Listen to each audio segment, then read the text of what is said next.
राधा सध्यम साधनम जस्य राधा वाचम राधा वाचिकम जस्य शेष।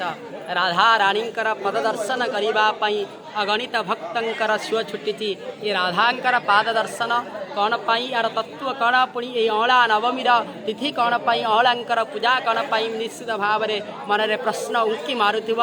महाप्रभुंकर आज दिन में अँला नवमी को पूजा करने चक्रवत् परिवर्तते ऋतुचक्र संपूर्ण भाव में सदा बेले परिवर्तन आसी थाए। से जितेबले वर्षा ऋतु जाते शीतुर आगमन होती समस्तंकर देहरे मध्य रोग मध्य सृष्टि होता है। से रोग को निवारण करने समस्त प्रकार वनजातीय पुष्प वनजातीय द्रव्य द्वारा ही रोग नाश होता है। से अँला वृक्ष द्वारा संपूर्ण भाव में सबू रोग चर्म रोग मध्य विमोहित हो जाता है, संपूर्ण भाव में प्रशमन होता है। से समस्ते जगधात्री पूजा सहित अँला नवमी रे अँला को पूजा करिथांती, अँला वृक्ष को पूजा करिथांती। आ से वृक्षर समस्त छाई रे मध्य रही किछिटा देखि किछिटा छाई रे रही मध्य से छाई रे रहिबा द्वारा मध्य किछिटा उन्नति प्राप्ति होती। से विटामिन सी मिलता द्वारा से छाई तले रही किछि तपस्या मध्य करिथांती। से आज दिवस रे अँला नवमी रे अँला वृक्ष को पूजा कर जाए। किंतु महाप्रभु जेहेतु नटवर वेशरे संपूर्ण भाव में बसिचंती,